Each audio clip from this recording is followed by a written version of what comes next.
Proyecto Mantra Podcast. Lecturas para el bienestar, el autoconocimiento y la evolución personal.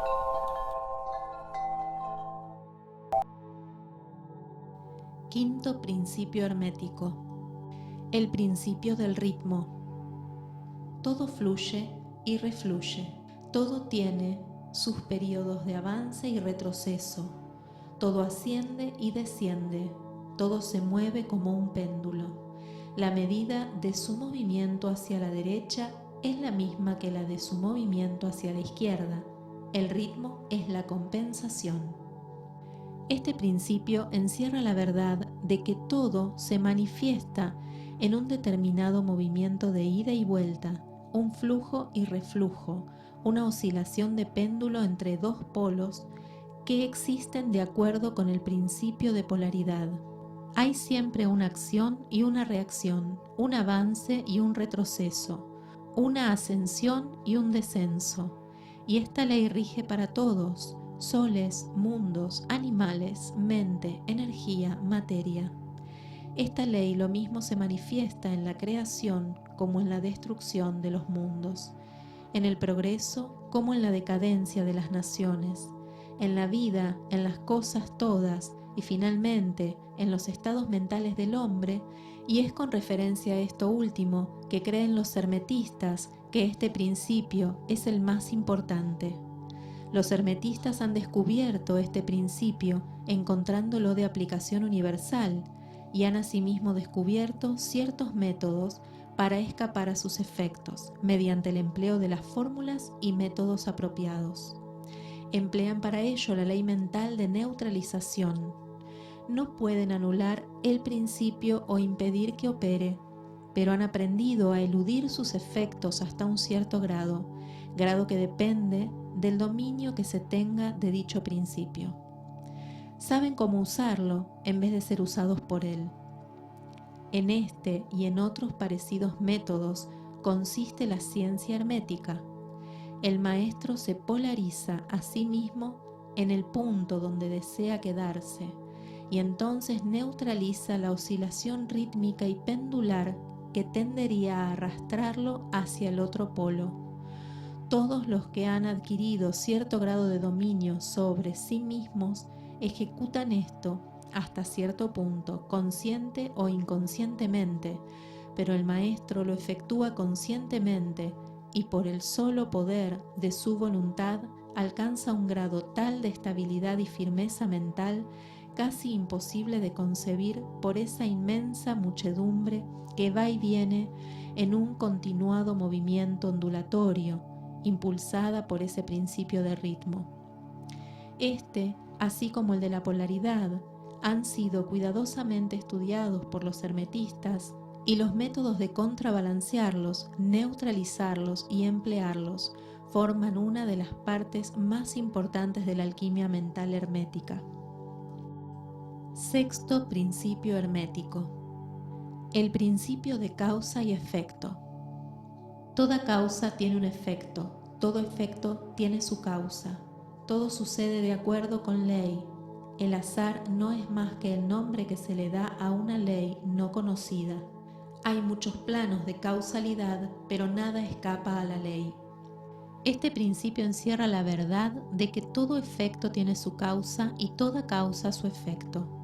Afirma que nada ocurre casualmente y que todo sucede conforme a la ley.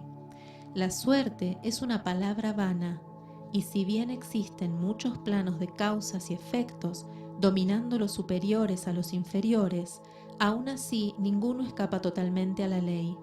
Los hermetistas conocen los medios y los métodos por los cuales se puede ascender más allá del plano ordinario de causas y efectos, hasta cierto grado, y alcanzando mentalmente el plano superior, se convierten en causas en vez de efectos. Las muchedumbres se dejan llevar, arrastradas por el medio ambiente que las envuelve o por los deseos y voluntades de los demás, si estos son superiores a las de ellas. La herencia, las sugestiones y otras múltiples causas externas las empujan como autómatas en el gran escenario de la vida. Pero los maestros habiendo alcanzado el plano superior, dominan sus modalidades, sus caracteres, sus cualidades y poderes, así como el medio ambiente que los rodea, convirtiéndose de esta manera en dirigentes en vez de ser los dirigidos. Ayudan a las masas y a los individuos a divertirse en el juego de la vida, en vez de ser ellos los jugadores o los autómatas movidos por ajenas voluntades. Utilizan el principio en vez de ser sus instrumentos. Los maestros obedecen a la causación de los planos superiores a aquel en el que se encuentran, pero prestan su colaboración para regular y regir en su propio plano. En lo dicho está condensado un valiosísimo conocimiento hermético, que el que sea capaz de leer entre líneas lo descubra, es nuestro deseo. Séptimo principio hermético. El principio de generación. La generación existe por doquier. Todo tiene sus principios masculino y femenino. La generación se manifiesta en todos los planos. Este principio encierra la verdad de que la generación se manifiesta en todo, estando siempre en acción los principios masculino y femenino. Esto es verdad no solamente en el plano físico, sino también en el mental y en el espiritual. En el mundo físico, este principio se manifiesta como sexo, y en los planos superiores toma formas más elevadas, pero el principio subsiste siempre el mismo. Ninguna creación física, mental o espiritual es posible sin este principio. La comprensión del mismo ilumina muchos de los problemas que tanto han confundido la mente de los hombres. Este principio creador obra siempre en el sentido de generar, regenerar y crear. Cada ser contiene en sí mismo los dos elementos de este principio. Si deseáis conocer la filosofía de la creación, generación y regeneración mental y espiritual, debéis estudiar este principio hermético, pues él contiene la solución de muchos de los misterios de la vida.